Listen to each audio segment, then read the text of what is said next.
Hi hello കുട്ടൂസ് ഫാമിലിയുടെ പുതിയൊരു വീഡിയോയിലേക്ക് എൻ്റെ എല്ലാ കൂട്ടുകാർക്കും സ്വാഗതം. അപ്പോൾ നമ്മളിന്ന് ഉണ്ടാക്കാൻ പോകുന്നത് ഒരു അടിപൊളി വെറൈറ്റി കപ്പപ്പൊട്ടാണ് കേട്ടോ.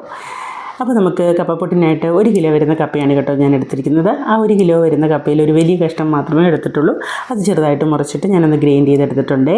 ആ ഗ്രൈൻഡ് എടുത്ത കപ്പയിൽ നമുക്കൊന്ന് അതിൻ്റെ മട്ട് പോകത്തക്ക വിധം നല്ലതായിട്ടൊന്ന് പിഴിഞ്ഞെടുക്കാം. അപ്പം നന്നായിട്ടൊന്ന് പിഴിഞ്ഞെടുക്കണം കേട്ടോ. അപ്പോൾ ഞാനിത് നന്നായിട്ട് പിഴിഞ്ഞെടുത്ത കപ്പയാണ് ഇത്. ഇനി നമുക്ക് ഇതിൽ ഒരു ചേരുവ കൂടെ ചേർക്കേണ്ടതുണ്ട്. കപ്പപ്പൊട്ടിന് ആവശ്യമായിട്ട് ഞാനിവിടെ എടുക്കുന്നത് റവയാണ്. ഇത് നമുക്ക് ഇടിയപ്പപ്പൊടിയൊക്കെ വെച്ച് നമുക്ക് മിക്സ് ചെയ്ത് ചെയ്യാം കേട്ടോ. ഞാനിവിടെ എടുക്കുന്നത് റവയാണ്. റവയിൽ ഞാൻ ഇത്തിരി വറക്കൊന്നും വേണ്ട കേട്ടോ, സാധാ റവയാണ്, വറക്കാത്ത റവയാണ്. അതിലേക്ക് ഇത്തിരി ഉപ്പ് ചേർത്ത് ഞാനൊന്ന് മിക്സ് ചെയ്തിട്ടുണ്ട്. അതിനുശേഷം കപ്പയിട്ട് ഞാനൊന്ന് ജസ്റ്റ് മിക്സ് ചെയ്ത് കൊടുത്തു. ജസ്റ്റ് ഒന്ന് പ്രസ് ചെയ്യുമ്പോൾ ഒരു വെള്ളമയം ഉള്ളത് കൊണ്ട് നമ്മളത് നോക്കി വേണം. ഒത്തിരി വെള്ളം പാകത്തിന് ചെറുതായിട്ട് വെള്ളം തളിച്ച് വേണം പുട്ടിന് നമ്മളിത് നനച്ചെടുക്കാൻ. ഒത്തിരി വെള്ളം കൂടിപ്പോയാൽ കുഴഞ്ഞിരിക്കുവേ. അപ്പോൾ പാകത്തിന് കുഴച്ചെടുത്തിട്ടുണ്ട്. അതിലേക്ക് ഞാൻ കുറച്ച് തേങ്ങ ചേർക്കുന്നുണ്ട്. തേങ്ങ ചേർക്കുന്നതനുസരിച്ച് എൻ്റെ രുചി കൂടും കേട്ടോ. അത്യാവശ്യം നല്ലപോലെ തേങ്ങ ചേർക്കുവാണെങ്കിൽ അടിപൊളി രുചിയായിരിക്കും കേട്ടോ. പിന്നെ നമ്മുടെ പുട്ടിന് പൊടി ഇവിടെ റെഡി ആയിട്ടുണ്ട്. ഇനി നമുക്ക് ഈ ചിരട്ടപ്പൊട്ടിലേക്ക് ഇതൊന്ന് വാരി വെക്കാം കേട്ടോ. തേങ്ങയൊക്കെ ചേർത്ത് വാരി വെച്ച് നമുക്ക് ഇതൊന്ന് വേവിച്ചെടുക്കാം.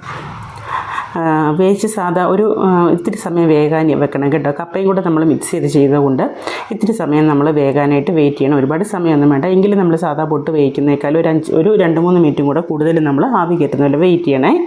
അപ്പം നമ്മളിത് ചിരട്ടപ്പൊട്ടിൽ വാരി വെച്ചിട്ടുണ്ട്. ഇനി നമുക്കിതൊന്ന് വേവിച്ചെടുക്കാം. കുക്കറിൻ്റെ മണ്ടയിലേക്ക് വെച്ച് വേവിച്ചെടുക്കാം. അപ്പോൾ ബാക്കി വരുന്ന പൊടി ഞാൻ ഇഡ്ഡലി കുട്ടകത്തിൽ വെച്ചാണ് ആവി കയറ്റുന്നത്. അങ്ങനെ വേണമെങ്കിലും നമുക്ക് വെക്കാം കേട്ടോ. പൊടി വാരി വെച്ചതിന് ശേഷം അതിൻ്റെ മണ്ടയിലേക്ക് നമ്മൾ കുറച്ച് തേങ്ങയും കൂടെ ചിരകിയത് വെച്ചിട്ടാണ് വേവിക്കാൻ വെക്കുന്നത്. എത്രത്തോളം തേങ്ങ ചേർക്കുന്നു അത്രത്തോളം രുചി കൂടും കേട്ടോ. അപ്പോൾ ഇത് ജസ്റ്റ് നമുക്ക് ഇടയ്ക്കൊന്ന് കുറച്ച് കഴിയുമ്പോൾ ഒന്ന് ഇളക്കി കൊടുത്താൽ മതി. ആദ്യമേ ഇളക്കി വെക്കേണ്ട. പൊടി വാരി വെച്ചതിന് ശേഷം അതിൻ്റെ മണ്ടയിൽ തേങ്ങയിട്ട് കൊടുത്തിട്ട് വെച്ചാൽ മതിയേ. അപ്പോൾ നമ്മുടെ ചിരട്ട പൊട്ടിനും ആവി വരുന്നുണ്ട്, നമ്മുടെ ഇഡ്ഡലിക്കുട്ടത്തിലെ പൊട്ടിനും ആവി വരുന്നുണ്ട്. ഇത് വെന്ത് റെഡി ആയിട്ടുണ്ട് കേട്ടോ. അപ്പം അതെ എല്ലാം ശരിയായിട്ടുണ്ട്. നമ്മുടെ ഇഡ്ഡലിക്കുട്ടത്തിൽ വെച്ച പൊട്ട് റെഡി ആയിട്ടുണ്ട്.